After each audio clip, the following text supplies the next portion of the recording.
আচ্ছা বন্ধু, বেহেশতি মানুষেরা কিভাবে আল্লাহকে দেখতে পাবেন তুই কি জানিস? ইবনে মাজায় একটা হাদিস বর্ণিত হয়েছে। সেই হাদিসটায় রাসূল সাল্লাল্লাহু আলাইহি সাল্লাম বলেছেন, বেহেশতবাসীগণ যখন অফুরন্ত নেয়ামত সমূহ উপভোগ করতে থাকবে তখন আশ্চর্যজনকভাবে উপর দিক হতে একটি নূর বিকাশিত হবে। তখন বেহেশতবাসীগণ তাদের মাথা ঊর্ধ্ব দিকে তুলে তাকিয়ে তাদের প্রতিপালককে দর্শন করবে।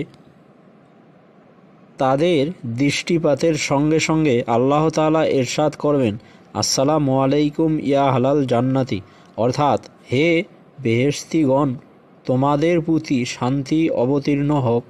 এই সালামের পরে বেহেশতিগণ মহান রব্বুল আলামিনকে অবলোক নয়নে দেখতে থাকবেন।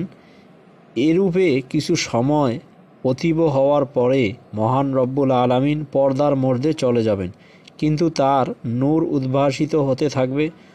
হযরত রাসূল সাল্লাল্লাহু আলাইহি সাল্লাম আরও বললেন, যতক্ষণ পর্যন্ত বেহেশতবাসীগণ মহান প্রতিপালকের দর্শন করতে থাকবে ততক্ষণ পর্যন্ত তাদের খেয়াল অন্য কোনো নেয়ামতের প্রতি থাকবে না।